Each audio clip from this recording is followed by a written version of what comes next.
나무가 춥다고 울어요. 모두가 비웃었지만 결국 오열하게 만든 아이의 행동, 손바닥이 다 문드러져도 천년 매화나무를 놓지 못했던 이유. 천주산의 겨울은 바람이 불어오는 것이 아니라 시간이 깎여나가는 계절이었다. 산허리를 감고 도는 삭풍은 바위조차 갈라놓을 기세로 울부짖었고 그 소리는 마치 굶주린 짐승의 비명과 같았다. 세상의 모든 물기가 말라버리고 오직 날선 추위만이 주인 노릇을 하는 곳. 그 산의 칠부 능선 즈음에 낡은 기와 지붕을 인 사찰 서심사가 위태롭게 매달려 있었다. 올해의 추위는 유독 지독했다. 예년 같으면 처마 및 시래기가 적당히 얼고 녹기를 반복하며 구수한 냄새를 풍겼겠지만 올해는 그마저도 돌덩이처럼 딱딱하게 굳어버린 지 오래였다. 마당을 쓰는 비질 소리는 얼어붙은 땅바닥을 긁는 쇳소리처럼 날카로웠고 스님들의 승복 자락 사이로 파고드는 한기는 뼛속의 골수까지 시리게 만들었다. 서심사의 마당 한가운데에는 거대한 고목 한 그루가 서 있었다. 수령이 1000년을 넘었다고 전해지는 매화나무였다. 하지만 그 나무를 보고 살아있다고 말하는 이는 아무도 없었다. 껍질은 용의 비늘처럼 거칠게 일어나 검게 죽어 있었고 가지는 비틀린 채 하늘을 향해 원망하듯 뻗어 있었다. 올해도 글렀습니다. 저 나무는 이제 기운이 다했어요. 도현 스님이 마당에 눈을 쓸며 혀를 찼다. 그의 빗자루질은 거칠었다. 마치 죽은 나무가 마당 한가운데를 차지하고 있는 것이 못마땅하다는 투였다. 그의 곁에서 언손을 입김으로 호호 불며 서 있던 묘진 스님이 안타까운 눈빛으로 나무를 올려다보았다. 그래도 1000년을 버틴 나무입니다.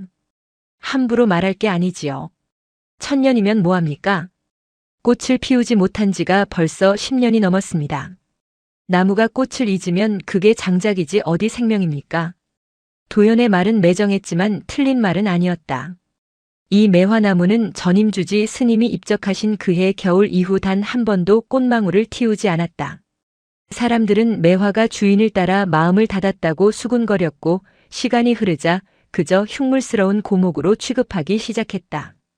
그들의 대화를 멀찍이서 듣고 있는 작은 아이가 있었다. 올해 갓 5살이 된 동자승 연암이었다. 연암은 자신의 몸보다 큰 승복을 겹겹이 껴입어 마치 굴러다니는 손뭉치 같았다. 머리카락 한 올 없이 파르라니 깎은 머리 위로 하얀 김이 모락모락 피어올랐다. 아이는 빗자루질을 하는 스님들을 피해 뒤뚱거리며 대웅전 계단에 걸터 앉았다. 그리고는 말없이 그 검은 나무를 응시했다. 어른들의 눈에는 죽은 나무 등걸로 보일지 몰라도 연암의 눈에는 다르게 보였다. 바람이 세게 불 때마다 나무가 웅웅거리며 우는 소리가 들리는 듯 했다. 춥다. 너무 춥다. 연암은 귀를 막았다 떼기를 반복했다. 환청이 아니었다. 바람 소리에 섞여 들려오는 것은 분명한 신음이었다. 뼈마디가 쑤시는 노인의 앓는 소리 같기도 했고 엄마를 잃어버린 아이의 흐느낌 같기도 했다. 저녁 공양 시간이 지나고 사찰의 어둠이 무겁게 내려앉았다. 산사의 밤은 도시의 밤과는 질감이 다르다. 빛 한 점 없는 완벽한 암흑. 그 어둠 속에서 들리는 것은 오직 바람이 문풍지를 때리는 소리뿐이었다. 주지인 명운 스님은 법당에서 묵언 수행 중이었고 다른 스님들도 각자의 처소로 들어간 시각이었다. 모두가 잠들어야 할 시간이었지만 연암은 요사체 구석에서 이불을 뒤집어 쓴 채 눈만 깜빡이고 있었다. 창호지 문 밖으로 희미한 달빛이 비쳤다. 그 달빛에 그림자 하나가 어른거렸다. 나무였다. 낮에 보았던 그 죽은 매화나무의 가지가 마치 손짓을 하듯 흔들리고 있었다. 추워. 연암은 자신도 모르게 입 밖으로 소리를 내어 중얼거렸다.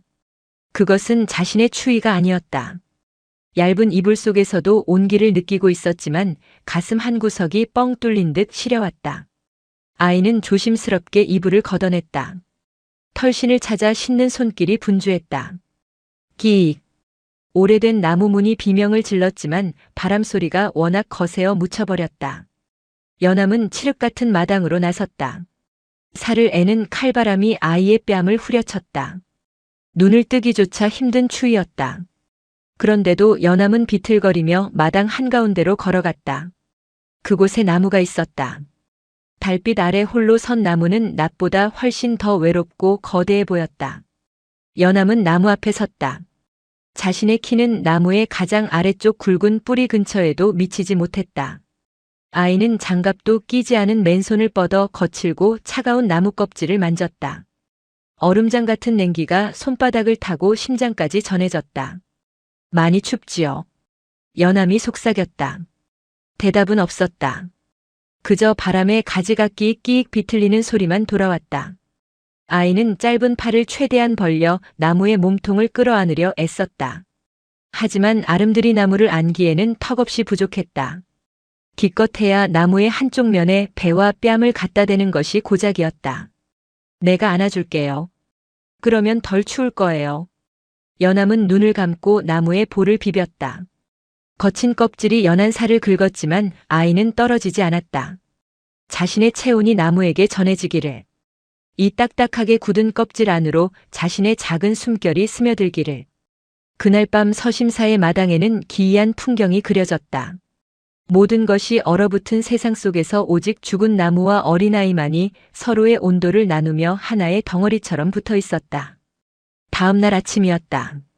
새벽 예불을 드리러 가던 도현 스님은 마당에 찍힌 작은 발자국들을 발견했다. 밤새 눈이 살짝 덮였지만 요사체에서 매화나무 앞까지 이어진 종종 걸음의 흔적은 분명했다. 이게 무슨 자국이지? 고라니가 내려왔나? 도현은 고개를 갸웃거리며 발자국을 따라가 보았다. 발자국은 나무 앞에서 멈춰 있었고 그 주변만 눈이 어지럽게 흩어져 있었다. 짐승의 발자국이라기엔 너무 작고 둥글었다. 그는 대수롭지 않게 여기며 마당을 쓸어버렸다. 하지만 그 일은 하룻밤으로 끝나지 않았다. 사흘째 되던 날 밤이었다. 주지 명운 스님은 깊은 명상 중에 기척을 느꼈다. 인기척이라기보다는 아주 미세한 마음의 파동 같은 것이었다. 그는 조용히 방문을 열고 툇마루로 나갔다. 눈보라가 몰아치는 마당 한가운데에 희끄무레한 형체가 있었다. 처음에는 눈이 쌓여 만들어진 형상인 줄 알았다. 하지만 자세히 보니 그것은 사람이었다. 연암이 아니냐? 명운 스님은 눈을 의심했다. 이 혹한의 밤중에 고작 5살 난 아이가 밖에서 무엇을 하고 있단 말인가. 그는 서둘러 신발을 신고 마당으로 내려갔다. 가까이 다가갈수록 아이의 모습이 선명해졌다. 연암은 나무를 껴안은 채 웅크리고 있었다. 작은 몸은 덜덜 떨리고 있었고 입술은 파랗게 질려 있었다. 승복은 눈에 젖어 축축했고 맨손은 나무 껍질을 꽉 움켜쥐고 있었다. 연암아! 명운 스님이 다급하게 아이를 불러 세웠다. 그제야 연암이 깜짝 놀라며 나무에서 떨어졌다. 아이의 눈은 겁에 질려 있었지만 동시에 무언가 단호한 빛을 띠고 있었다. 이 밤중에 여기서 뭐 하는 게냐? 얼어 죽으려고 작정을 했느냐? 평소 온화하던 주지 스님의 호통에 연암은 어깨를 움츠렸다. 하지만 도망가지 않았다. 나무가 추워해서요. 뭐라고? 나무가 너무 춥다고 울어서요. 제가 안아주면 따뜻할까봐. 명운 스님은 말문이 막혔다. 아이의 순수한 대답 앞에서 화를 낼 수가 없었다. 그는 한숨을 내쉬며 아이의 손을 잡았다. 얼음덩어리처럼 차가운 손이었다. 들어가자. 나무는 춥지 않다. 저건 그냥 나무야. 아니에요. 살았어요. 심장이 뛰는걸요. 연암은 끌려가면서도 자꾸만 뒤를 돌아보았다. 어둠 속에 남겨진 매화나무가 왠지 더 쓸쓸해 보였다. 방으로 돌아온 명운 스님은 연암의 언손과 발을 따뜻한 물수건으로 녹여주었다. 아이는 금세 노곤해졌는지 꾸벅꾸벅 졸기 시작했다. 잠든 아이의 얼굴을 바라보며 명운은 깊은 생각에 잠겼다. 서심사의 매화는 사찰의 역사와 함께해왔다. 1000년 전 창건주가 지팡이를 꽂았더니 싹이 났다는 전설이 있는 나무였다. 하지만 전임 주지가 떠난 후 나무는 생명력을 잃었다. 전문가들은 수명이 다했다고 했고 마을 사람들은 절의 기운이 쇠했다고 했다. 명운 역시 그 나무를 볼 때마다 마음의 짐을 느꼈다. 베어내자니 역사가 아깝고 두 잔이 흉물스러웠다. 그런데 저 어린아이가 죽은 나무에게서 심장 소리를 들었다고 한다. 다음 날부터 사찰 내에 소문이 돌기 시작했다. 동자승이 밤마다 귀신 들린 나무에게 제사를 지낸다는 둥 나무 귀신에게 홀렸다는 둥 말이 많았다. 특히 규율을 중시하는 도현 스님은 이를 심각하게 받아들였다. 주지 스님 아이를 단속하셔야 합니다. 수행에 방해가 될 뿐더러 마을 사람들이 보면 뭐라 하겠습니까? 죽은 나무에 절을 하는 꼴이라니요. 아이가 나무를 아끼는 마음일 뿐이네. 너무 나무라지 말게. 아끼는 것도 정도가 있습니다. 저러다 아이가 동상이라도 걸리면 어쩌시렵니까? 도현의 우려는 현실이 되었다. 며칠 뒤 아침 공양 시간이었다. 연암이 숟가락을 쥐는데 자꾸만 떨어뜨렸다. 묘진 스님이 이상하게 여겨 아이의 손바닥을 뒤집어 보았다. 이런 세상에. 주변에 있던 스님들이 모두 경악했다. 연암의 고사리 같은 손바닥은 엉망진창이었다. 거친 나무 껍질에 쓸려 붉게 벗겨져 있었고 손가락 끝은 동상 초기 증세로 검붉게 변해 있었다. 진물이 나고 딱지가 앉기를 반복한 탓에 성한 구석이 없었다. 연암아, 너 정말 밤마다 나가는 게냐? 묘진 스님이 울먹이며 물었다. 연암은 숟가락을 다시 쥐려고 애쓰며 작게 고개를 끄덕였다. 아프지 않니? 이렇게 피가 나는데? 아파요. 쓰라리고. 그런데 왜 계속하는 거야? 도현 스님이 버럭 소리를 질렀다. 식당 안이 찬물을 끼얹은 듯 조용해졌다. 연암은 겁을 먹은 듯 눈을 크게 떴지만 이내 또렷한 목소리로 대답했다. 나무 껍질이 너무 딱딱해서요. 뭐? 딱딱해서 제 따뜻한 기운이 잘 안 들어가요. 그래서 더 꽉 안아야 해요. 그래야 안까지 따뜻해지니까요. 도현은 할 말을 잃었다. 기가 막히기도 했고 한편으로는 가슴 한구석이 욱신거렸다. 어른들은 나무의 겉모습만 보고 죽었다. 베어내야 한다고 계산했지만 아이는 그 딱딱한 껍질을 뚫고 온기를 전하려 제 살을 깎아먹고 있었던 것이다. 오늘부터 밤에 문을 잠그겠다. 다시는 나가지 마라. 도현 스님의 엄명에 연암은 고개를 숙였다. 하지만 아이의 눈빛은 포기를 모르는 듯 했다. 도현 스님은 말한 대로 그날 밤 요사체 문에 빗장을 걸었다. 밖에서 잠가버린 것이다. 아이가 아무리 힘을 써도 열 수 없게 만들었다. 밤이 깊어지자 폭설이 쏟아지기 시작했다. 하늘에 구멍이라도 뚫린 듯 엄청난 양의 눈이 서심사를 덮쳤다. 바람 소리는 여느 때보다 사나웠고 기와장이 덜커덩거리는 소리가 흉흉했다. 도현은 자리에 누웠지만 잠이 오지 않았다. 눈앞에 아른거리는 연암의 상처투성이 손바닥 때문이었다. 미련한 녀석. 나무가 뭐라고. 그는 애써 잠을 청하려 돌아누웠다. 그때였다. 쿵, 쿵, 쿵. 작고 규칙적인 소리가 들려왔다. 바람 소리에 묻혀 희미했지만 분명히 들렸다. 문을 두드리는 소리가 아니었다. 무언가 둔탁한 것이 나무에 부딪히는 소리였다. 도현은 벌떡 일어나 문을 열고 나갔다. 요사체 문은 굳게 닫혀 있었다. 연암은 방 안에 얌전히 잠들어 있을 것이라 생각했다. 그는 요사체 방문을 살짝 열어보았다. 방은 비어 있었다. 이 녀석이 어떻게? 도현은 황급히 뒤뜰로 뛰어갔다. 쪽문이 열려 있었다. 아이는 개구멍이나 다름없는 배수로 틈을 비집고 나간 것이 분명했다. 그 좁은 틈으로 나가느라 옷이 찢어졌을 게 뻔했다.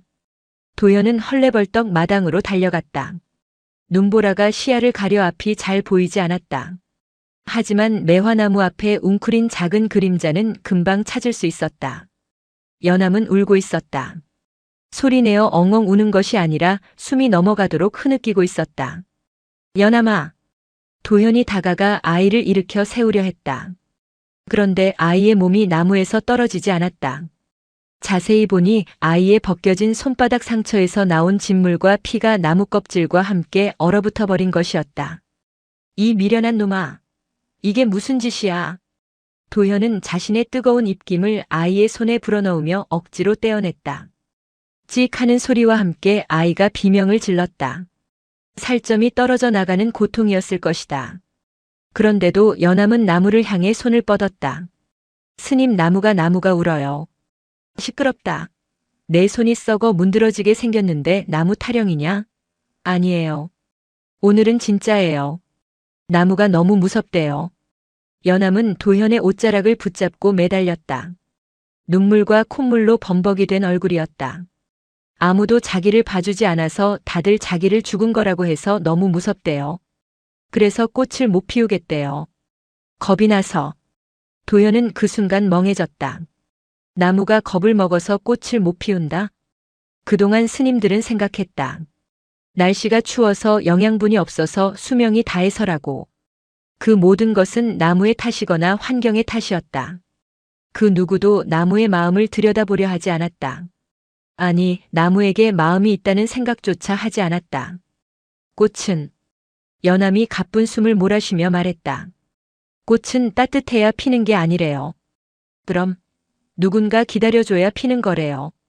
도연의 머릿속에서 무언가가 와장창 깨지는 소리가 들렸다. 기다림. 그들은 꽃을 기다린다고 말했지만 사실은 꽃이 피지 않음을 탓하고 있었다. 진정한 기다림은 꽃이 피지 않는 시간마저 사랑하는 것이었다.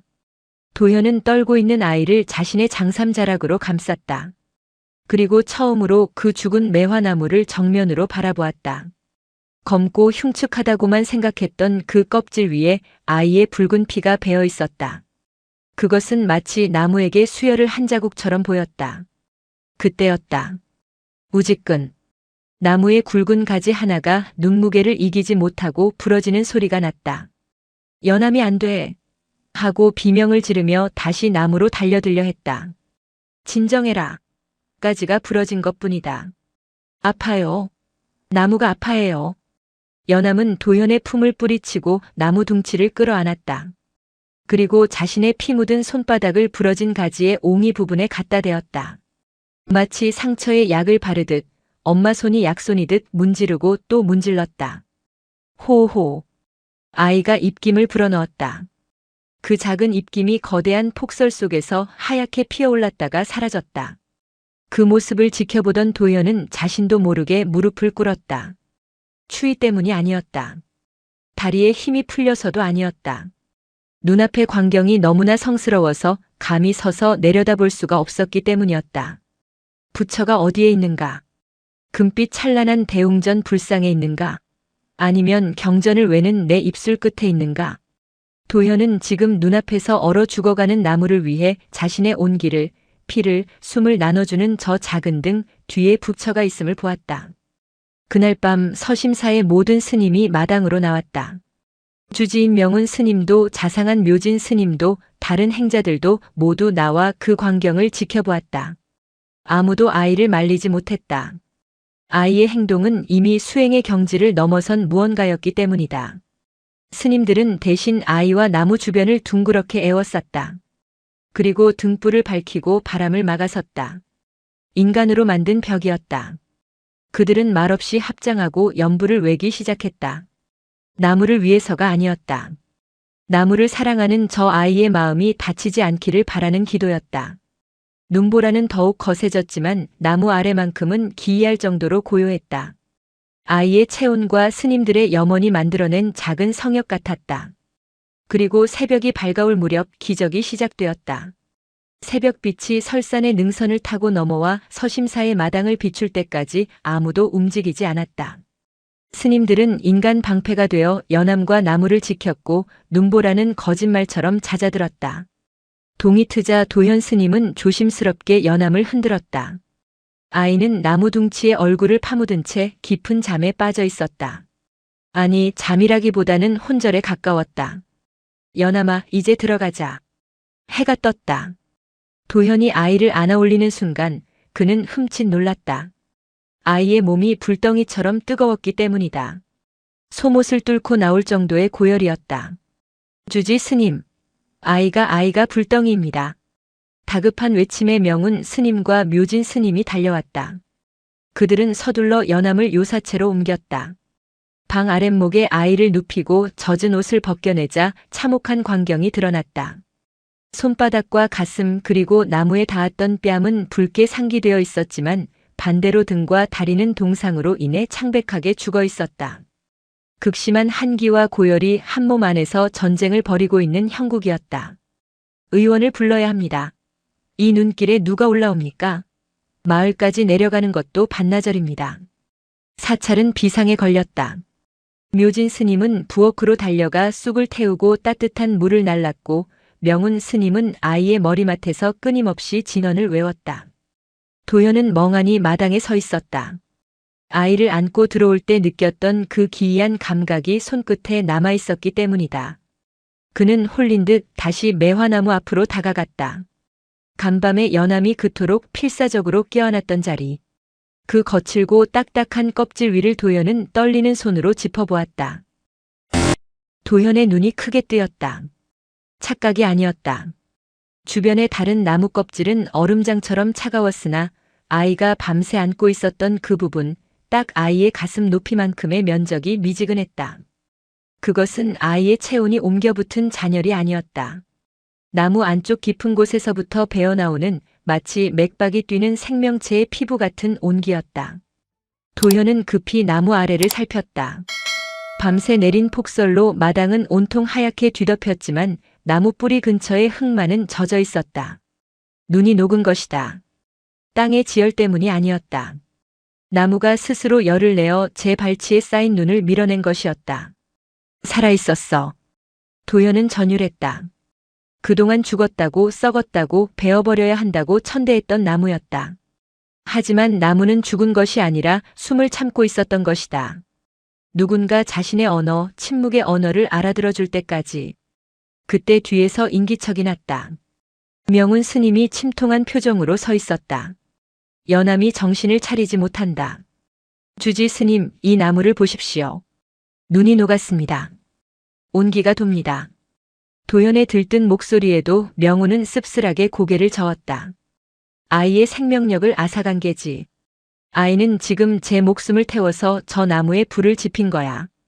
이걸 기적이라 불러야 할지 재앙이라 불러야 할지 모르겠구나. 명운의 말은 무거웠다. 생명은 등가교환이라 했던가. 나무가 깨어나는 대신 아이가 사경을 헤매게 되었다면 그것은 수행자로서 가장 뼈아픈 업보였다. 도현은 고개를 떨구었다.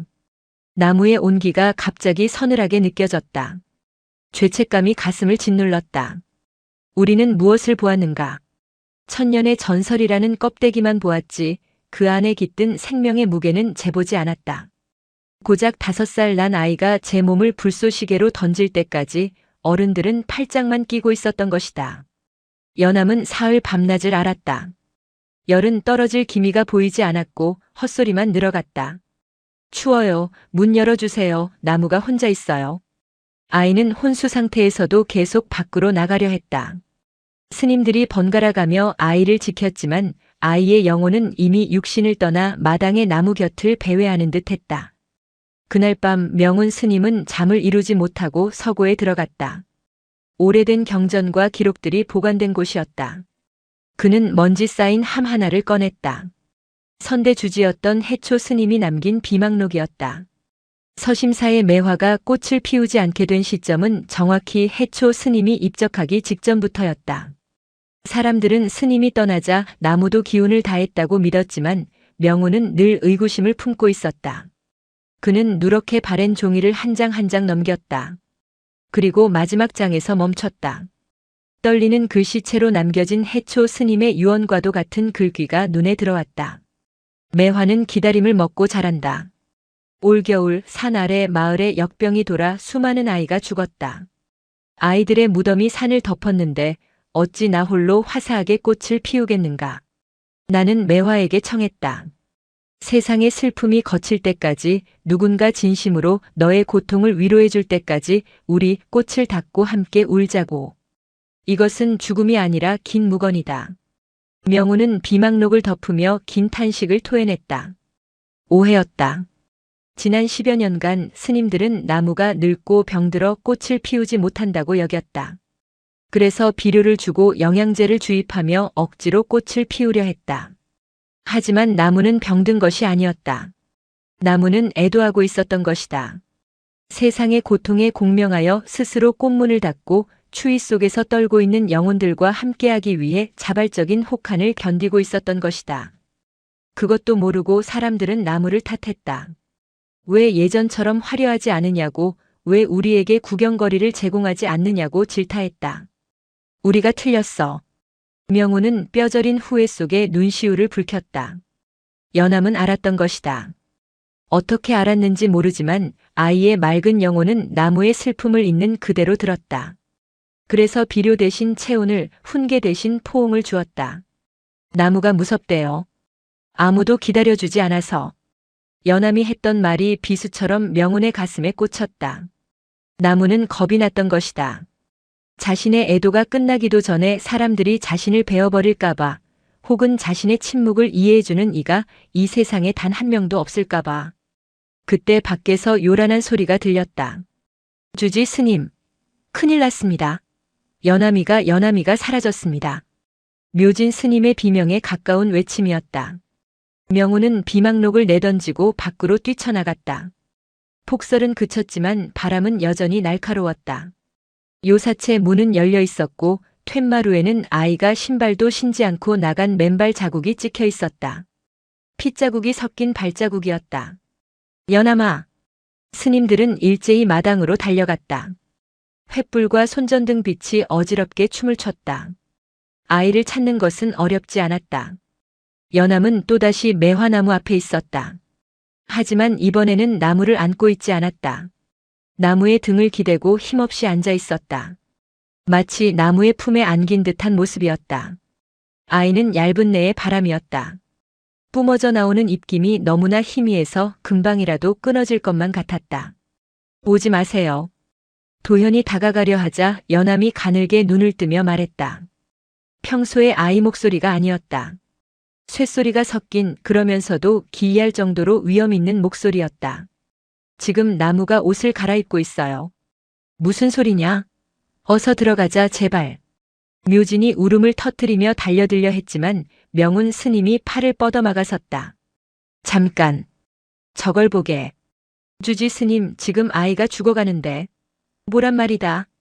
명훈의 호통에 스님들의 시선이 나무로 향했다. 그 순간 모두가 숨을 삼켰다. 나무가 울고 있었다. 정확히 말하면 나무의 검은 껍질 곳곳이 터지며 맑은 수액이 흘러내리고 있었다. 그것은 마치 사람이 흘리는 눈물처럼 뚝뚝 떨어져 눈밭을 적셨다. 그런데 그 수액에서 빛이 났다. 달빛을 받은 수액은 은색으로 반짝였고 그 액체가 닿는 곳마다 두껍게 쌓였던 나무의 묵은 각질이 벗겨져 나갔다.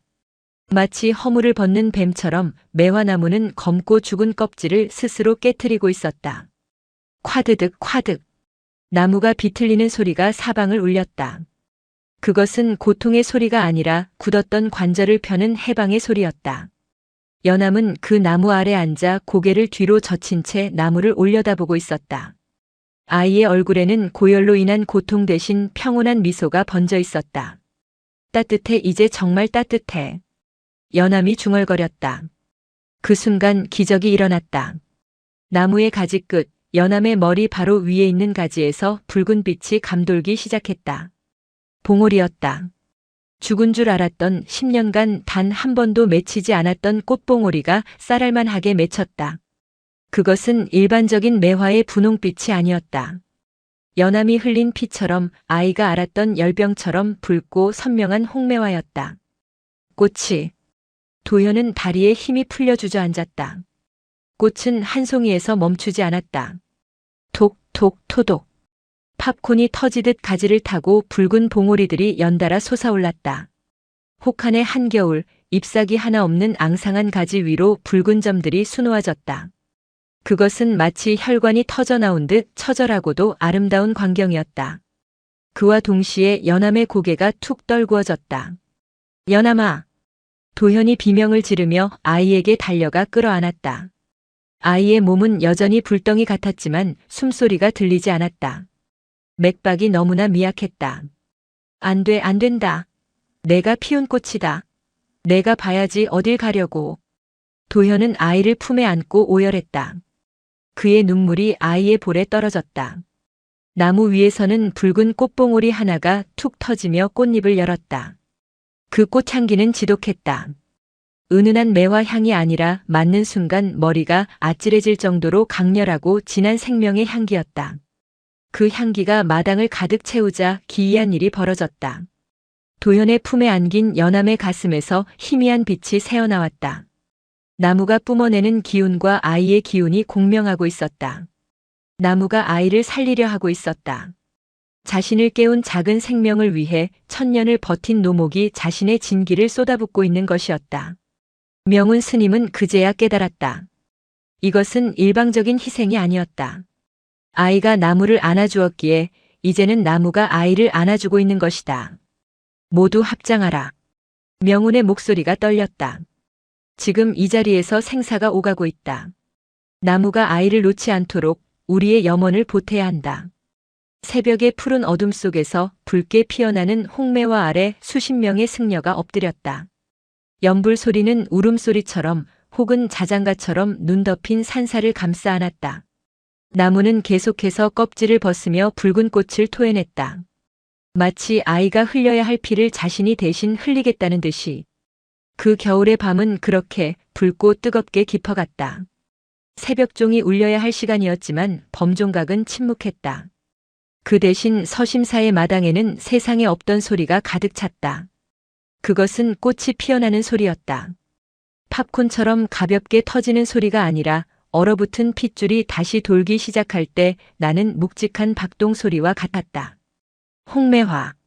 그것은 단순한 붉은색이 아니었다. 갓 잡은 짐승의 심장에서 뿜어져 나온 듯한 검붉고 뜨거운 생명의 색이었다.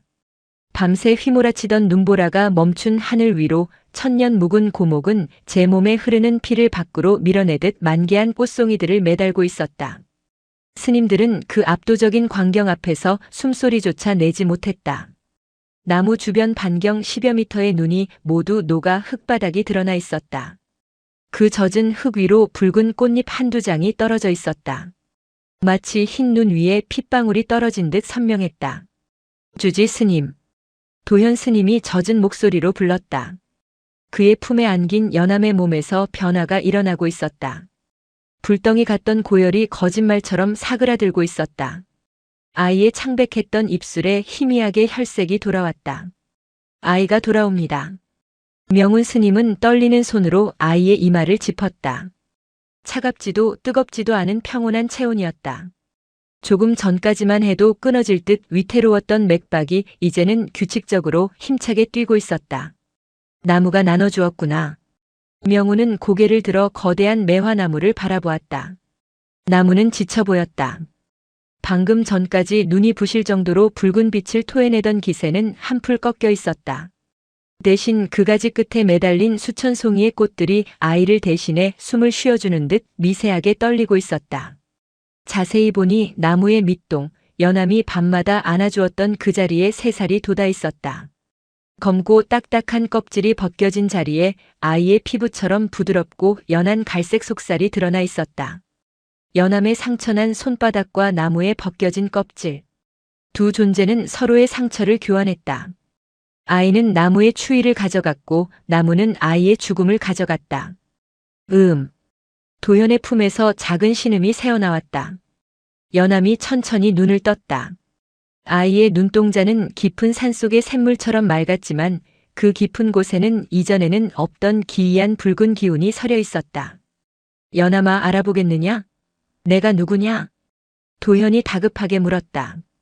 연암은 잠시 멍하니 허공을 응시하다가 시선을 돌려 제 머리 위를 덮고 있는 붉은 꽃구름을 바라보았다. 아이는 놀라지 않았다. 마치 오래전부터 알고 있었던 약속을 확인하는 듯 담담한 표정이었다. 따뜻해요. 아이가 처음 내뱉은 말은 그것이었다. 이제 안 추워요.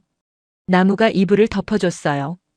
그 말에 묘진 스님이 참았던 울음을 터뜨렸다. 스님들은 그제야 긴장이 풀린 듯 자리에 주저앉거나 합장하며 연불을 외기 시작했다. 관세음보살. 그들의 연불 소리는 그 어느 때보다 간절하고 진실했다. 불경 속에 갇혀있던 자비가 눈앞에 현실로 나타난 순간이었다. 그날 이후 서심사의 시간은 산 아래의 시간과 다르게 흘렀다. 여전히 산천은 혹한에 갇혀 있었고 계곡물은 꽁꽁 얼어붙어 있었지만 절마당 앞만은 딴 세상이었다. 매화나무 한 그루가 뿜어내는 열기가 사찰 전체를 훈훈하게 데우고 있었다. 신기한 일은 그뿐만이 아니었다. 산속의 짐승들이 모여들기 시작했다. 굶주린 고라니, 털이 뻣뻣한 산토끼, 심지어 평소엔 사람을 피해 깊은 굴 속에 숨어 지내던 오소리들까지 절마당으로 내려왔다. 그들은 사람을 무서워하지 않았다. 그저 매화나무 아래 옹기종기 모여 앉아 나무가 내어주는 온기를 쬐다 돌아갔다. 스님들은 짐승들을 쫓아내지 않았다. 이곳은 이제 사람만의 절이 아니다. 살아있는 모든 것들의 피난처다. 명운 스님의 당부 때문이었다. 연암은 빠르게 회복했다. 아니, 회복이라는 말이 부족할 정도로 생기가 넘쳤다. 아이는 이제 빗자루를 들고 마당을 쓸 때도 지치지 않았고 예전보다 훨씬 더 빠르고 가볍게 움직였다. 하지만 도현 스님은 그런 연암을 볼 때마다 묘한 두려움을 느꼈다. 아이의 손바닥. 나무 껍질에 쓸려 엉망이 되었던 그 손바닥에는 흉터 대신 붉은 꽃잎 모양의 반점들이 생겨났다. 마치 문신처럼 선명한 붉은 점들이었다. 어느 날 오후 도연은 툇마루에 앉아있는 연암에게 다가갔다. 아이는 손바닥을 펴서 햇살에 비추어 보고 있었다. 손은 좀 어떠냐? 아프지 않으냐? 하나도 안 아파요, 스님. 간지러워요. 연암이 해맑게 웃으며 대답했다. 스님, 저기 보세요. 아이가 손가락으로 매화나무를 가리켰다. 바람이 불자 붉은 꽃잎 몇 장이 흩날렸다. 그런데 그 꽃잎들이 떨어지는 궤적이 기이했다. 보통의 꽃잎은 바람 따라 무작위로 흩어지지만 이 매화 꽃잎들은 마치 나빗대가 춤을 추듯 연암의 주변을 맴돌다가 아이의 어깨와 무릎 위에 살포시 내려앉았다. 나무가 저랑 놀자고 해요. 도연은 마른 침을 삼켰다. 자연은 무심한 법이다. 무심하기에 공평하고 공평하기에 성스러운 것이다. 하지만 저 나무는 지금 편애를 하고 있었다. 오직 한 아이를 위해 꽃을 피웠고 그 아이에게만 말을 걸고 있었다. 연암아. 네. 너는 나무가 하는 말이 정말로 들리느냐? 도현의 진지한 물음에 연암은 고개를 갸웃거렸다. 말로 들리는 건 아니에요. 그럼 그냥 마음이 쿵 하고 울려요. 배고플 때 꼬르륵 소리가 나는 것처럼 나무가 심심하면 제 마음도 심심하고 나무가 기쁘면 제 마음도 간질거려요. 공명. 도현은 그 단어를 떠올렸다. 수행자들이 평생을 바쳐 도달하고자 하는 경지. 너와 나의 경계가 사라지고 우주와 하나가 되는 무라일체의 순간. 고작 5살 난 아이는 고통과 연민을 통해 그 경지를 훌쩍 넘어버린 것이다. 스님은 안 들리세요? 나는 수행이 부족하여 들리지 않는구나. 귀로 들으려고 해서 그래요. 연암이 도연의 손을 잡고 자신의 가슴에 갖다 대었다.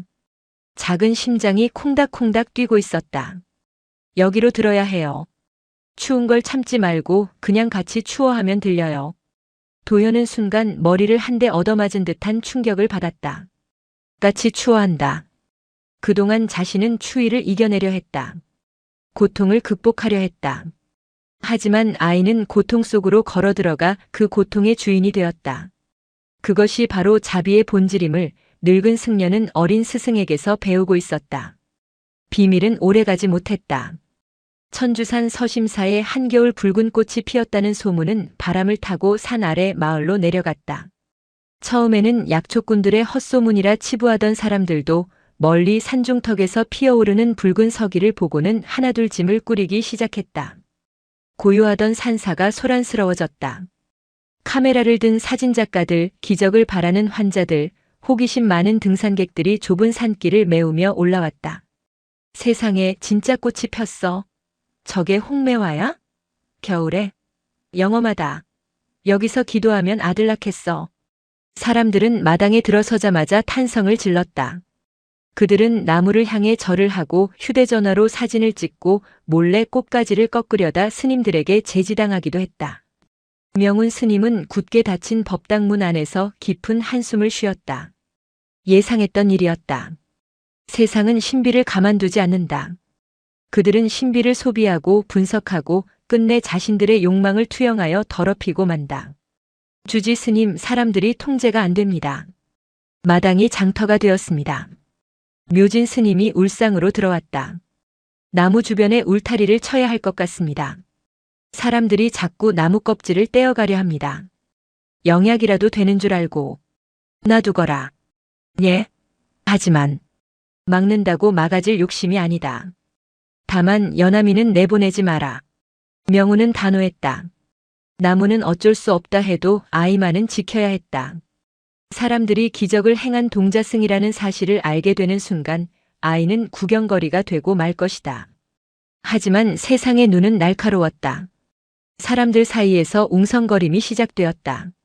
저 나무 원래 죽은 나무였다며? 근데 어떻게 갑자기 살아난 거야? 소문 들었어? 어린 동자승 하나가 기도를 해서 살렸다던데. 그 동자승이 누구야? 호기심 어린 시선들이 요사체 쪽을 기웃거리기 시작했다. 그 시각 연암은 방 안에 갇혀 창문 틈으로 밖을 내다보고 있었다. 아이의 표정은 어두웠다. 나무가 힘들어해요. 연암이 중얼거렸다. 밖에는 수많은 사람이 나무를 향해 합장하고 있었지만 아이에게는 그들의 기도가 소음으로 들렸다. 돈 많이 벌게 해주세요. 합격하게 해주세요. 나만 잘되게 해주세요. 그 이기적인 욕망의 덩어리들이 끈적한 타르처럼 나무에게 달라붙고 있었다. 나무는 사람들에게 기운을 뺏기고 있었다. 천년을 침묵하며 지켜온 고결한 슬픔이 인간들의 값싼 욕심에 의해 훼손되고 있었다. 안 되는데. 연암은 안절부절 못했다. 그때였다. 밖에서 와장창 하는 소리가 들렸다. 한 등산객이 사진을 찍겠다며 무리하게 나무 위로 올라가려다 제지하는 묘진 스님을 밀친 것이다. 묘진 스님이 빙판에 넘어지며 비명을 질렀다. 이거나. 내가 내 돈 내고 시주하러 왔는데 왜 막아? 내려오십시오. 나무가 다칩니다. 소란이 커지자 연암은 더 이상 참지 못했다. 방문을 박차고 나갔다. 그만하세요. 쩌렁쩌렁한 아이의 목소리가 마당을 갈랐다. 순간 왁자지껄하던 사람들이 일제히 침묵하며 소리난 쪽을 바라보았다. 툇마루 위에 조그만 동자승 하나가 서 있었다. 승복은 낡았고 머리는 파르라니 깎았지만 그 눈빛만은 호랑이처럼 형형했다. 나무 괴롭히지 마세요. 연암이 외쳤다. 나무는 소원 들어주는 기계가 아니에요. 춥고 외로워서 우는 친구란 말이에요. 등산객이 콧방귀를 뀌며 비아냥거렸다. 뭐야, 저 꼬맹이는? 야, 비켜. 우린 나무 보러 온 거지 너 보러 온 거 아니야. 아저씨 마음이 너무 차가워요. 연암이 또박또박 말했다. 그렇게 차가운 마음으로 만지면 나무가 화상 입어요. 물러가세요. 그 순간 기이한 바람이 불었다. 매화나무가 크게 휘청이더니 가지에 쌓여있던 눈뭉치가 후두둑 떨어졌다. 정확히 등산객의 머리 위로 쏟아졌다. 동시에 붉은 꽃잎들이 회오리처럼 일며 연암의 주변을 감쌌다. 마치 나무가 아이의 말에 동조하여 화를 내는 것 같기도 했고 아이를 보호하려는 것 같기도 했다. 사람들은 그 기세에 눌려 뒷걸음질 쳤다. 그것은 단순히 눈이 떨어진 우연일 수도 있었지만 그 자리에 있는 모두가 느꼈다. 저 나무와 저 아이 사이에 보이지 않는 끈이 연결되어 있다는 것을. 소동이 있은 지 사흘 뒤 매화는 지기 시작했다. 보통의 매화라면 보름은 갔을 터였지만 이 꽃은 달랐다. 생명의 불꽃을 태워 급하게 피워올린 탓인지 아니면 제 할 일을 다 마쳤다는 뜻인지 서둘러 꽃잎을 떨구었다. 마당은 붉은 꽃비로 뒤덮였다. 눈 위에 쌓인 꽃잎들은 처연할 정도로 아름다웠다. 관광객들은 꽃이 지자 썰물처럼 빠져나갔다. 볼거리가 사라진 산사는 다시 고요를 되찾았다. 명운 스님은 마당에 서서 지는 꽃을 바라보았다. 아쉬움은 없었다. 오히려 홀가분했다. 꽃은 목적이 아니라 과정이었다. 나무가 보여주고자 했던 것은 화려한 만개가 아니라 생명을 향한 치열한 몸부림이었음을 이제는 알기 때문이었다. 연암은 빗자루를 들고 꽃잎을 쓸어 모았다. 하지만 아이는 꽃잎을 쓰레기통에 버리지 않았다. 고이 모아 항아리에 담았다. 그건 뭐 하려고 그러느냐? 도현이 물었다. 나무가 준 편지잖아요. 잘 간직했다가 봄에 흙에게 돌려줄 거예요. 연암은 항아리를 매화나무 뿌리 근처에 묻었다. 순환이었다. 나무에서 나온 것은 다시 나무에게로. 사랑은 일방통행이 아니라 돌고 도는 것임을 아이는 본능적으로 알고 있었다. 그날 밤 스님들은 법당에 모여 예불을 드렸다. 목탁 소리가 맑게 울려 퍼졌다. 색즉시공 공즉시색. 도현은 연부를 외우다 문득 깨달았다. 꽃은 졌다. 눈에 보이는 형상은 사라졌다. 하지만 그 자리에 남은 것은 공허가 아니었다. 나무는 이제 죽은 나무가 아니었다. 껍질 안에서 힘차게 수액을 올리는 살아있는 나무였다. 그리고 그 나무를 살려낸 것은 대단한 신통력도 거창한 깨달음도 아닌 춥지? 라고 묻는 작은 연민 하나였다. 예불이 끝나고 모두가 잠든 시각. 연암은 다시 나무 앞으로 나갔다. 꽃은 모두 졌고 나무는 다시 앙상한 가지를 드러냈다. 하지만 더 이상 춥게 느껴지지 않았다. 고마워. 연암이 나무에 귀를 대고 속삭였다. 꽃 보여줘서 고마워. 예뻤어, 정말로. 나무는 대답 대신 바람의 가지를 살랑였다. 끽끽 하던 비명 같던 소리는 사라지고 사그락사그락 하는 부드러운 노래가 들려왔다. 기다릴게. 연암의 마음속에 그 목소리가 들린 것 같았다. 진짜 봄이 올 때까지, 내가 어른이 될 때까지, 우리가 함께 늙어갈 때까지. 나는 여기서 너를 기다릴게. 연암은 나무 둥치를 툭툭 두드려주고 뒤돌아섰다. 눈밭 위로 아이의 발자국이 찍혔다. 처음 나무를 찾아왔을 때의 비틀거리던 발자국이 아니었다.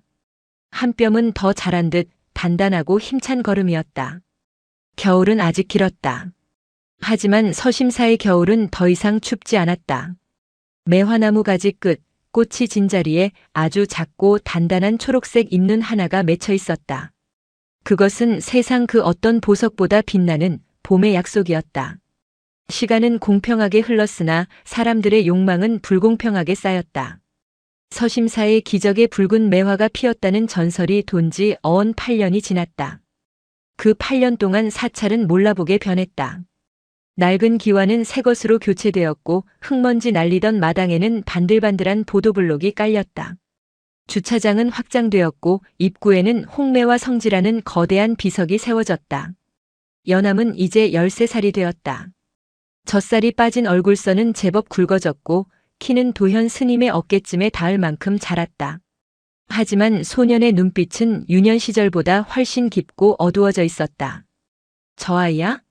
저 동자승이 기적을 만들었다는 그 애야? 어머, 이제 다 컸네. 어릴 때가 훨씬 귀여웠는데. 야, 가서 사진 좀 찍자고 해봐. 손 한번 잡으면 복 들어온대. 연암은 마당을 가로질러 갈 때마다 쏟아지는 시선과 수군거림이 끔찍했다. 사람들은 그를 수행자가 아니라 살아있는 부적 취급을 했다. 그들은 연암이 지나가면 몰래 승복 자락을 만지려 들었고 무례하게 카메라 렌즈를 코앞까지 들이대곤 했다. 연암아, 이리 와서 보살님들께 인사드려야지. 종무소장 소임을 맡은 낯선 스님이 연암을 불렀다. 절의 살림이 커지면서 새로 들어 행정승이었다. 연암은 못 들은 척 걸음을 재촉해 후원 뒤편 대나무 숲으로 숨어들었다. 숨이 턱턱 막히는 한여름이었다. 매미 소리가 귀를 찢을 듯 울려 퍼지는 숲속에서 연암은 무릎을 감싸 안고 주저앉았다. 안 들려. 연암은 중얼거렸다. 5살 그 혹한의 겨울에 들었던 나무의 목소리가 뚝 끊긴 지 오래였다. 사람들은 여전히 연암을 신동이라 불렀지만 정작 연암 자신은 매화나무 앞에 서도 아무런 감흥을 느끼지 못했다. 나무는 그저 나무일 뿐이었고 자신은 그저 사춘기를 겪는 평범한 소년일 뿐이었다. 나는 사기꾼이야. 연암은 괴로웠다. 사람들의 기대는 날로 높아지는데 자신의 영혼은 메말라가고 있었다. 그때였다. 댄잎 밟는 소리가 들렸다. 여기 있었구나. 명은 스님이었다. 8년의 세월 동안 주지 스님의 허리는 많이 굽었고 눈썹은 설이 내린 듯 하얗게 샜다. 명우는 힘겹게 걸어와 연암의 옆에 자리를 잡고 앉았다. 세상이 시끄럽지? 스님. 내가 만든 기적이다. 감당해야 할 몫이지. 기적이 아니에요. 연암이 불쑥 대꾸했다. 그건 그냥 우연이었어요. 제가 뭘 한 게 아니에요. 그런데 사람들은 저를 보고 자꾸 뭘 내놓으라고 해요.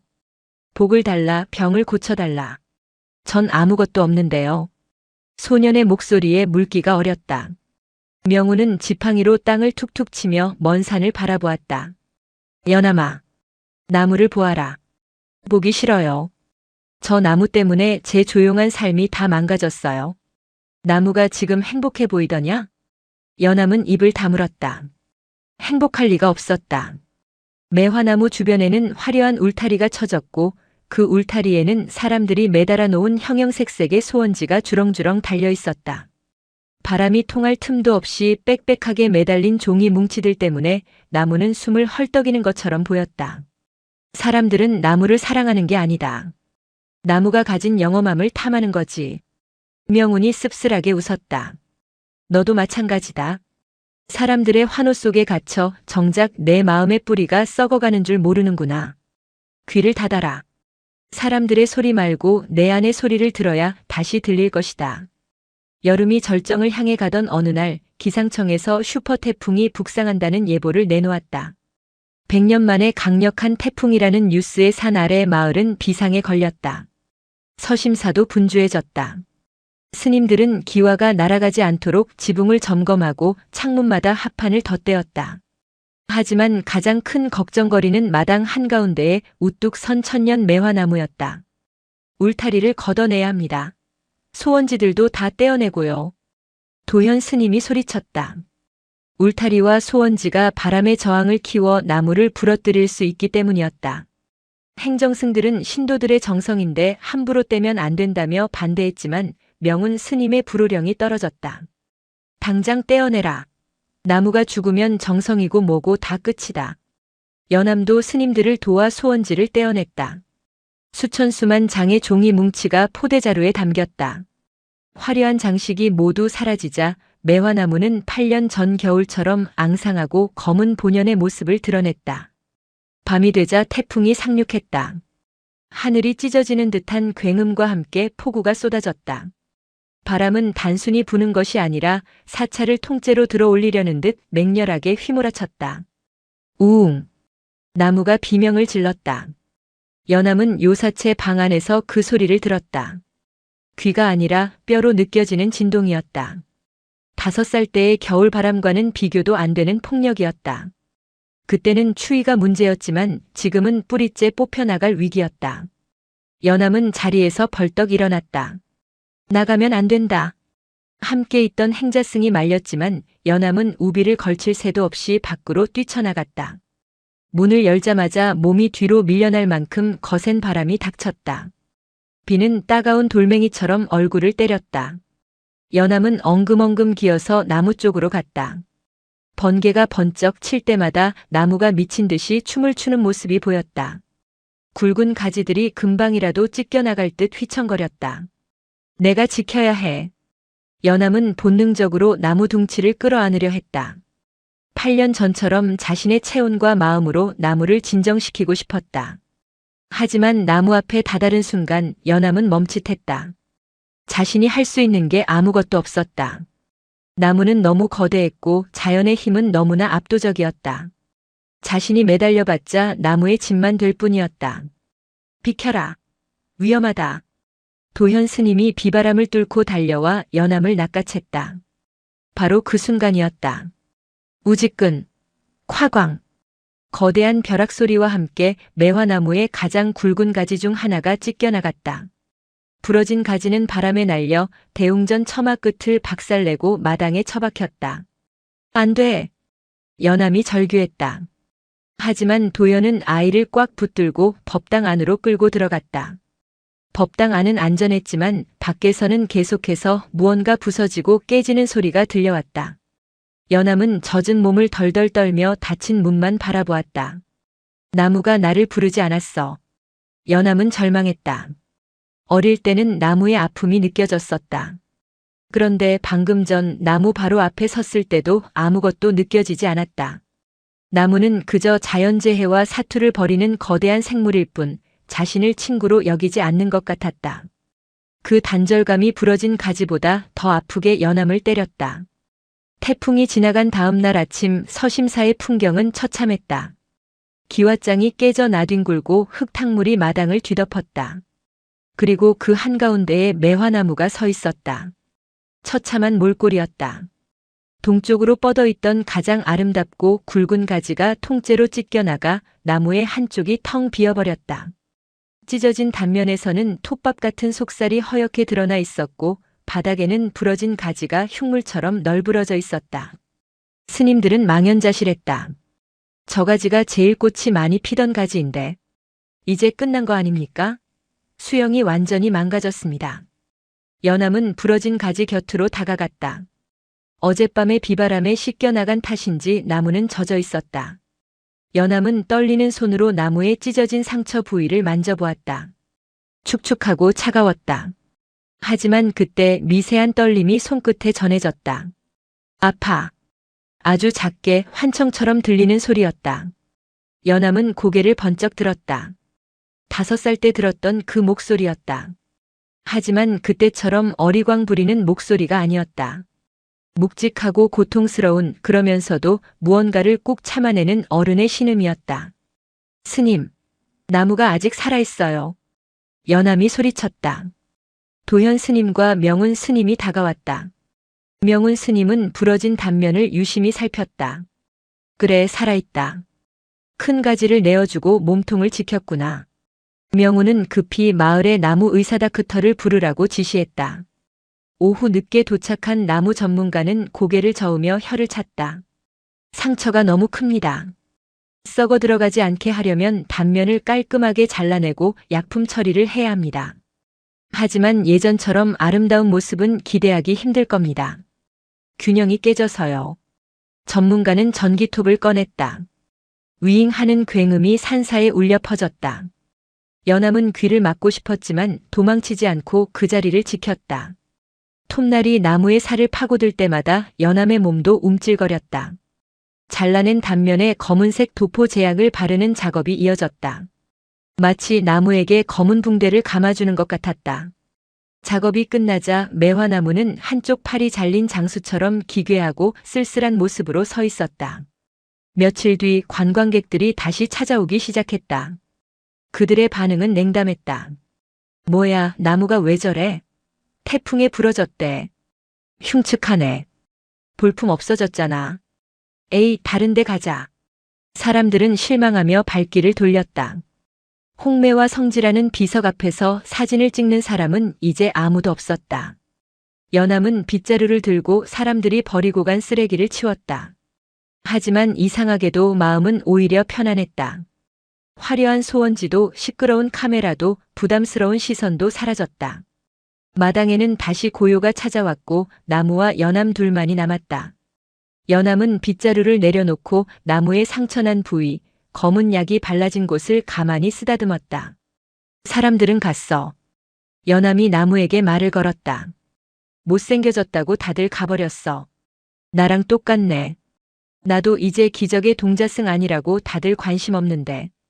그때 바람이 불어와 나뭇잎들이 사각거렸다. 그 소리는 마치 나무가 낄낄거리며 웃는 소리처럼 들렸다. 가벼워서 좋다.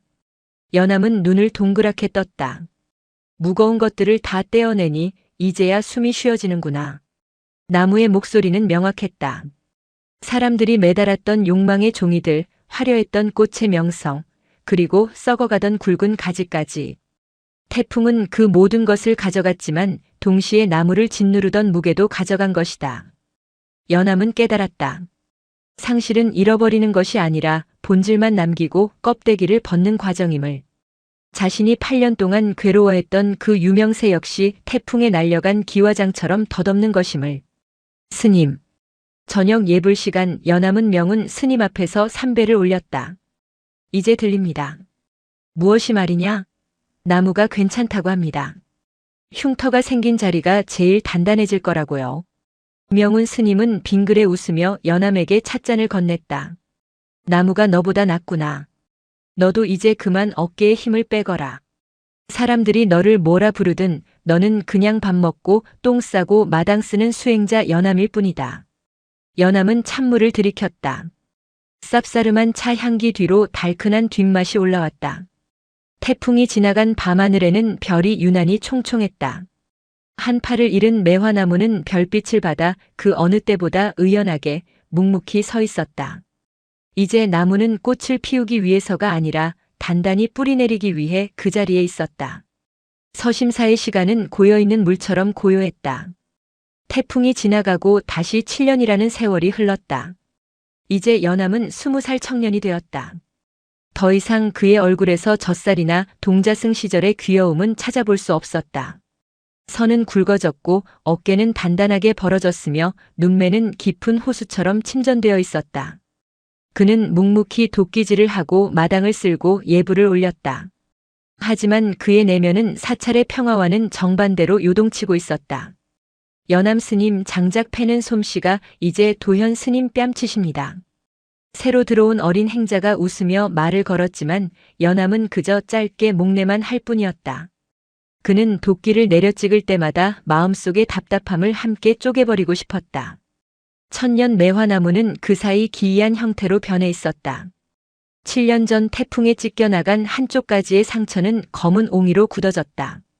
그 옹이는 마치 주먹을 꽉 쥐고 있는 형상 같기도 했고 누군가를 노려보는 눈동자 같기도 했다. 나무는 이제 좌우 대칭의 아름다움을 잃고 한쪽으로 기울어진 모양새였지만 오히려 그 때문에 더 위태롭고 처절한 생명력을 뿜어내고 있었다. 하지만 연암에게 그 나무는 더 이상 친구가 아니었다. 족쇄였다. 마을 사람들은 여전히 가끔씩 올라와 물었다. 그 기적의 동자승은 아직도 여기 있나요? 그럼요, 저기 청년 스님이 바로 그분입니다. 그럴 때마다 연암은 쥐구멍에라도 숨고 싶었다.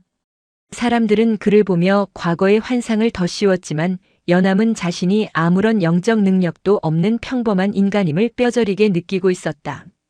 나무의 목소리는 끊긴 지 오래였고 자신의 수행은 제자리 걸음이었다. 나는 누구인가? 그저 이 나무를 지키기 위해 존재하는 파수꾼인가? 그날 밤 연암은 명운 스님의 처소를 찾았다. 노 스님은 이제 기력이 쇠하여 하루의 대부분을 누워 지냈다. 방 안에서는 퀴퀴한 한약 냄새와 오래된 종이 냄새가 섞여났다. 주지 스님, 저드릴 말씀이 있습니다. 말해보거라. 저를 떠나고 싶습니다. 명운 스님은 감고 있던 눈을 천천히 떴다. 놀라는 기색은 없었다. 마치 올 것이 왔다는 듯한 담담한 눈빛이었다. 어디로 가려느냐? 모르겠습니다. 어디든 여기만 아니면 됩니다. 선방에 가서 수행을 더 하고 싶기도 하고 아니면 아예 속세로 나가 공부를 하고 싶기도 합니다. 이곳에서는 공부가 안 되더냐? 숨이 막힙니다. 연암은 주먹을 꽉 쥐었다. 모두가 저를 봅니다. 저를 보는 게 아니라 제 뒤에 있는 매화나무를 봅니다. 저는 나무의 그림자일 뿐입니다. 제 발로 서고 싶습니다. 제 이름으로 살고 싶습니다. 명우는 앙상한 손을 뻗어 연암의 손등을 덮었다. 가죽만 남은 손이었지만 온기는 따뜻했다. 나무는 뿌리를 내리지만 씨앗은 날려보낸다. 떠나는 것은 죄가 아니다. 허나 도망치는 것은 수행이 아니다. 도망치는 것이 아닙니다. 내 눈이 흔들리는구나. 연암아, 내가 이 절을 답답해하는 것은 세상이 궁금해서냐, 아니면 내 자신이 두려워서냐? 연암은 대답하지 못했다. 명운의 눈빛이 그의 폐부 깊숙한 곳을 찌르는 듯 했기 때문이다. 연암의 하산 결심이 알려지자 서심사는 발칵 뒤집혔다. 가장 격렬하게 반대한 사람은 도현 스님이었다. 절대 안 된다. 내가 어떻게 그런 말을 해? 도현은 배신감에 얼굴이 불그락푸르락해졌다. 그는 연암을 친자식처럼, 아니 그 이상으로 아끼고 키워왔다. 너는 이 절의 보물이야. 내가 없으면 저 매화나무는 누가 돌보느냐? 내가 떠나면 신도들은 또 뭐라 하겠어? 기적의 아이가 파괴하고 도망갔다고 손가락질할 거다. 스님, 제발 그 기적 타령 좀 그만하세요. 연암도 참았던 울분을 터뜨렸다. 그건 제가 한 게 아니에요. 그냥 우연이었다고요. 왜 저한테 평생 나무 껍데기만 닦으며 살라고 하십니까? 저도 제 인생이 있어요. 이 녀석이 키워준 은혜도 모르고. 도현이 손을 치켜들었으나 차마 내리치지는 못했다. 연암의 눈에 고인 눈물이 너무나 뜨거워 보였기 때문이다. 묘진 스님이 중간에서 말렸지만 도현은 씩씩거리며 밖으로 나가버렸다. 연암은 그 길로 매화나무 앞으로 갔다. 초봄의 밤바람이 차가웠다. 나무는 꽃망울을 터뜨릴 준비를 하고 있었다. 태풍에 부러진 흉터 위로도 새순이 돋아나고 있었다. 너는 좋겠다. 연암이 나무에게 쏘아붙였다. 그냥 거기 서 있기만 하면 다들 좋아해 주니까.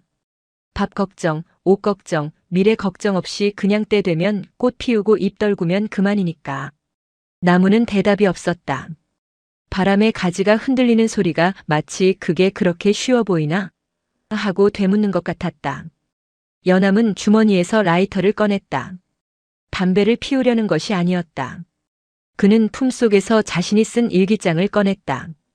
지난 수년간의 고민과 번뇌, 그리고 나무를 향한 애증이 담긴 기록이었다. 치익. 불꽃이 종이에 옮겨 붙었다. 연암은 활활 타오르는 일기장을 나무 밑동에 던졌다. 다 태워버릴 거야. 내 기억도 내 전설도. 불길은 순식간에 사그라들었다. 남은 것은 한 줌의 재뿐이었다. 그때였다. 타다 남은 재 위로 매화 꽃잎 하나가 툭 떨어졌다. 하얀 꽃잎이었다.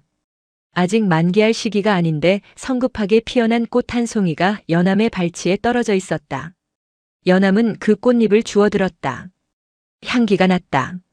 8년 전 겨울 그 붉었던 홍매화의 냄새와는 달랐다. 훨씬 더 은은하고 차갑고 맑은 향기였다. 그것은 격정이 아니라 작별의 냄새였다. 가거라. 문득 그런 목소리가 들린 것 같았다. 귀가 아니라 가슴을 툭 치고 지나가는 바람 같은 소리. 가서 보아라. 내가 뿌리내릴 흙이 어디인지. 연암은 주저앉아 엉엉 울었다. 도현 스님에게 소리칠 때도 흘리지 않았던 눈물이 쏟아졌다. 나무는 그를 붙잡지 않았다. 8년 전에는 살기 위해 아이를 붙잡았지만 이제는 살리기 위해 아이를 밀어내고 있었다. 다음 날 아침 명운 스님이 연암을 불렀다. 스님은 누런 봉투 하나와 낡은 신발 한 켤레를 내밀었다. 속세로 나가면 돈이 필요할 게다. 그동안 내 앞으로 들어온 보시금을 모아둔 것이다. 스님. 그리고 이 신발을 신거라. 그것은 승려들이 신는 털신이 아니라 투박한 운동화였다. 절밖의 길은 험하다. 집신으로는 못 버텨. 가서 닳도록 걷고 해지도록 뛰어라. 그러다 신발이 다 닳아서 발바닥이 아파지면 그때 돌아와도 늦지 않다. 명우는 연암의 어깨를 두드려 주었다. 기억하거라. 꽃은 나무가 피우지만 향기는 바람이 퍼뜨린다. 너는 이제 바람이 되어라. 떠나는 날 아침 서심사에는 짙은 안개가 끼었다. 도현 스님은 끝내 배웅을 나오지 않았다. 묘진 스님만이 눈물을 훔치며 연암의 손에 주먹밥을 쥐어주었다. 밥 굶지 말고. 힘들면 바로 전화하고. 건강하세요 스님. 도현 스님께는 죄송하다고 전해주세요. 연암은 배낭을 메고 일주문을 향해 걸었다. 발걸음이 떨어지지 않았다. 20해를 살았던 집이다. 돌멩이 하나, 풀 한 포기에도 사연이 있는 곳이다. 하지만 그는 뒤돌아보지 않으려 애썼다. 뒤를 도는 순간 주저앉을 것 같았다. 마당을 가로질러 나갈 때 매화나무 옆을 지나쳤다.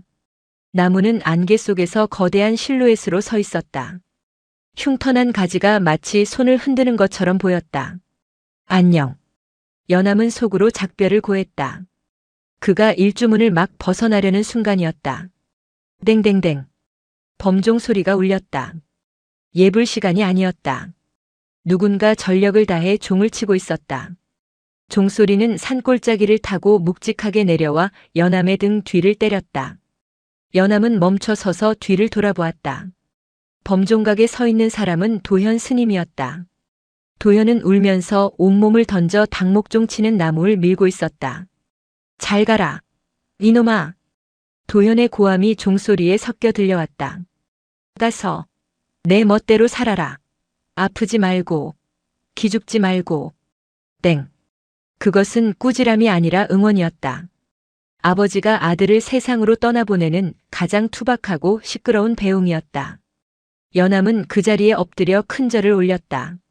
눈물이 바닥을 적셨다. 일주문 밖의 세상은 넓고 시끄럽고 혼란스러울 것이다. 하지만 이제 연암은 알았다. 자신의 등 뒤에는 언제나 돌아갈 수 있는 든든한 나무와 종소리 같은 사람들이 버티고 있다는 것을. 연암은 운동화 끈을 단단히 조여맸다. 안개가 걷히고 있었다. 산 아래로 뻗은 꼬불꼬불한 길이 햇살을 받아 반짝였다. 그는 첫 발을 내디뎠다. 그것은 도망이 아니라 새로운 순례의 시작이었다. 3년 후 마이너스 서울. 대학가 근처의 허름한 자취방. 연함은 박연이라는 이름으로 살고 있었다. 승복 대신 청바지를 입었고 삭발했던 머리는 제법 길러 묶고 다녔다. 그는 철학과 수업을 들으며 아르바이트로 생계를 유지했다. 세상은 서심사에서 상상했던 것보다 훨씬 더 치열하고 냉정했다. 사람들은 밥을 먹을 때도 스마트폰만 보았고 대화는 피상적이었으며 모든 관계는 이익으로 계산되었다. 기적의 동자승이라는 꼬리표는 사라졌지만 그 대신 가난한 복학생, 특이한 말투를 쓰는 아웃사이더라는 새로운 꼬리표가 붙었다. 야, 박연. 너 오늘 술자리 올 거지? 아니, 아르바이트 가야 해. 넌 무슨 재미로 사냐? 맨날 알바, 도서관, 집. 수도승이냐? 과 동기의 농담에 연함은 쓴웃음을 지었다. 수도승. 그 말이 가슴을 찔렀다. 승복을 벗었지만 그의 내면은 여전히 산사에 머물러 있었다. 그는 고기를 먹어도 소화가 잘 안 됐고 유행가를 들어도 흥이 나지 않았다. 그렇다고 경전을 읽기에는 세상의 소음이 너무 컸다. 나는 어디에도 속하지 못하는구나. 편의점 아르바이트를 마치고 돌아오는 길 연함은 육교 위에 섰다. 도시의 야경은 화려했다. 붉은 십자가, 네온 사인, 자동차 헤드라이트의 불빛들이 강물처럼 흘러갔다. 그 불빛들 속에서 연함은 문득 서심사의 밤하늘을 떠올렸다. 그리고 매화나무를 생각했다. 잘 있을까? 떠나온 지 3년 한 번도 연락하지 않았다. 아니, 못했다. 성공해서 뭔가 깨달음을 얻어서 금이 환향하고 싶었지만 현실은 하루하루 버티기 급급한 생활인이었으니까. 그때 주머니 속에 휴대폰이 진동했다. 모르는 번호였다. 여보세요? 연함이냐? 익숙하고 그리운 목소리. 묘진 스님이었다. 연함의 심장이 덜컥 내려앉았다. 묘진 스님이 이렇게 늦은 밤에 전화를 할 리가 없었다. 그것도 개인 휴대폰으로. 스님? 무슨 일 있으세요? 마음의 준비를 하거라. 네. 주지 스님께서 위독하시다. 너를 찾으시는구나. 도시의 소음이 순식간에 사라졌다. 연함의 귀에는 오직 묘진 스님의 떨리는 숨소리와 멀리 수화기 너머로 들려오는 서심사의 풍경 소리만이 들려왔다. 겨울이 다시 오고 있었다. 서울에서 천주산 서심사까지 내려오는 길은 멀고도 아득했다. 연함은 고속버스와 시외버스를 갈아타고 다시 읍내에서 택시를 잡아탔다. 택시는 산 입구까지만 갈 수 있었다. 눈이 많이 와서 차량 통행이 금지되었기 때문이다. 연함은 택시에서 내렸다. 3년 전 떠날 때 신었던 그 운동화는 밑창이 다 닳아 얇아져 있었다. 차가운 눈의 냉기가 발바닥을 찔렀다. 가서 닳도록 걷고 해지도록 뛰어라. 그러다 발바닥이 아파지면 그때 돌아와도 늦지 않다. 명운 스님의 말씀이 귓가에 맴돌았다. 연함은 가쁜 숨을 몰아쉬며 눈 덮인 산길을 오르기 시작했다.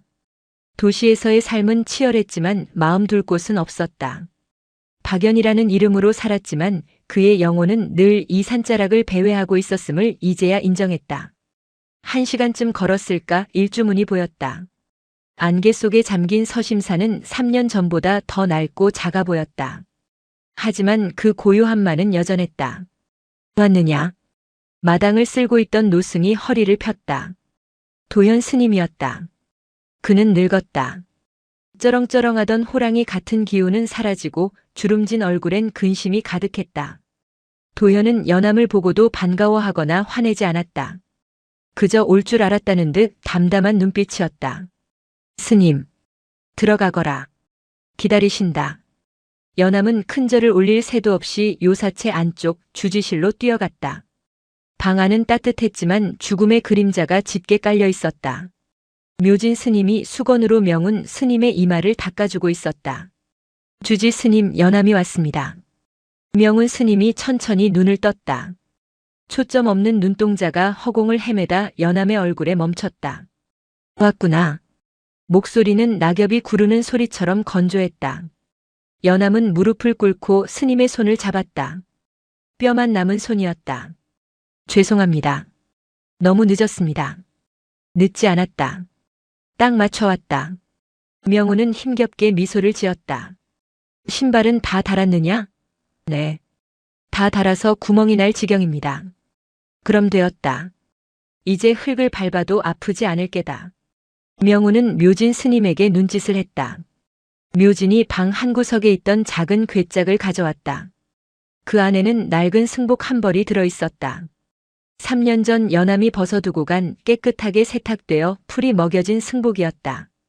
갈아입거라. 나무가 기다린다. 승복으로 갈아입은 연암은 다시 수행자가 되었다. 어색할 줄 알았지만 마치 제사를 다시 찾은 듯 편안했다. 그는 명운 스님의 머리맡을 지켰다. 밤이 깊어지자 명운 스님이 연암을 가까이 불렀다. 연암아, 매화나무의 비밀을 아느냐? 비밀이라니요? 사람들은 그 나무가 1000년을 살아서 영험하다고 믿지. 하지만 그건 거짓말이다. 명운의 숨소리가 거칠어졌다. 1000년을 산 게 아니다. 1000번의 겨울을 죽지 않고 견딘 것이다. 매년 겨울마다 나무는 죽음을 경험한다.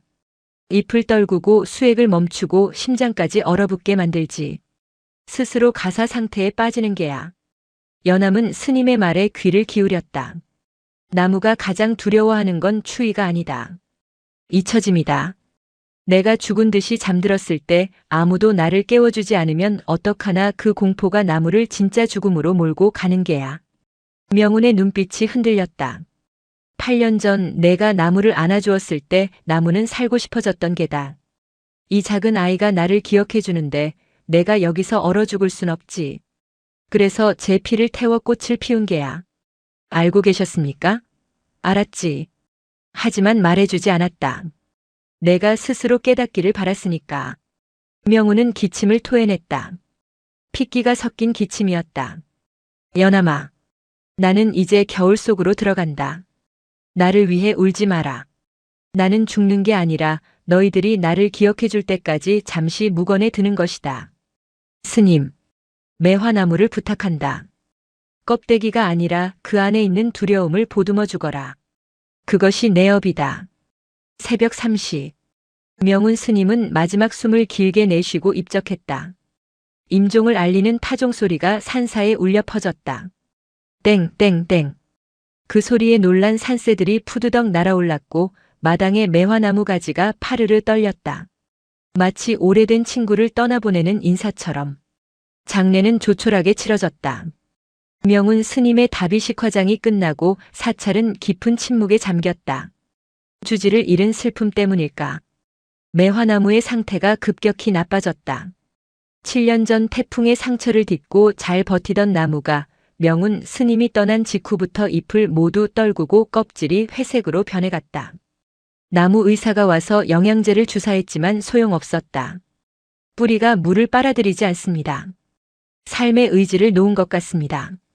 전문가의 진단에 도현 스님은 망연자실했다. 주지 스님을 따라가려는 게야. 영물이라 주인의 죽음을 아는 거지. 사찰 분위기는 흉흉해졌다.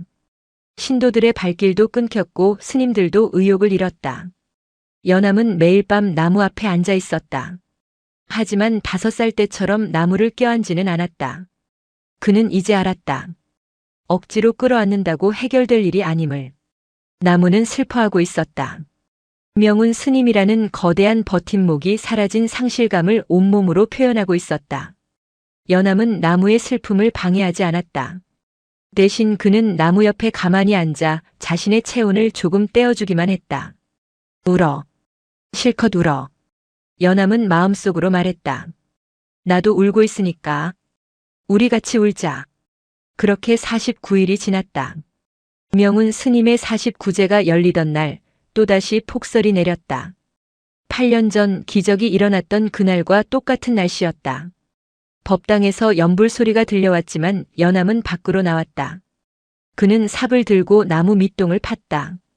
13년 전 태풍이 불고 꽃이 졌을 때 연암이 묻어두었던 항아리. 붉은 매화 꽃잎을 담아두었던 그 작은 항아리를 꺼냈다. 뚜껑을 열자 놀랍게도 썩지 않은 꽃잎들이 마른 향기를 뿜어냈다. 시간 속에 박제된 붉은 마음들이었다. 스님들이 그러셨지. 매화는 기운으로 피우는 거라고. 연암은 마른 꽃잎들을 손바닥에 올렸다. 그리고 태풍에 찢겨 검은 옹이만 남은 나무의 상처 부위에 그 꽃잎들을 하나씩 붙였다.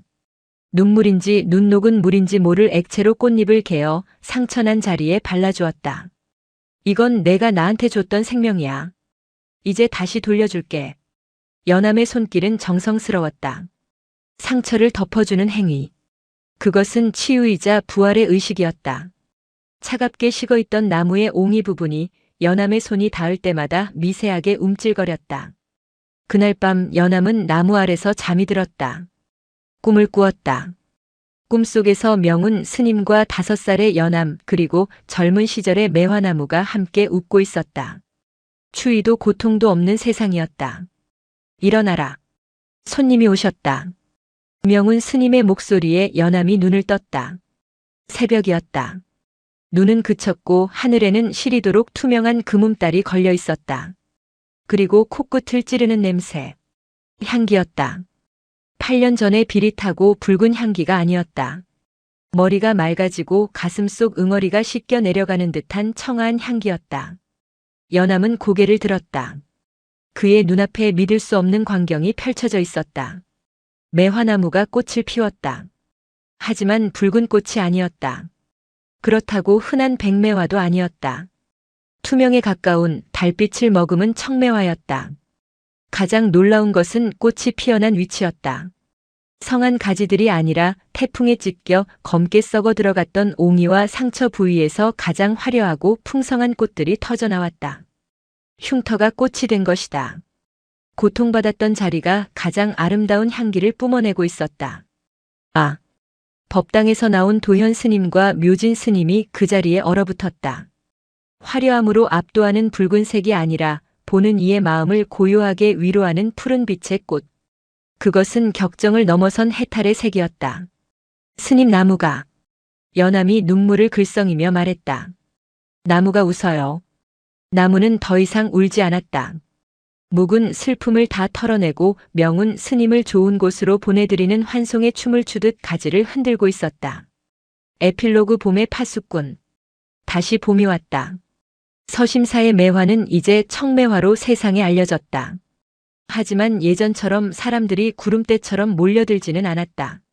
화려한 볼거리가 아니라 마음이 아픈 사람들이 조용히 찾아와 위로를 얻고 가는 치유의 나무가 되었다.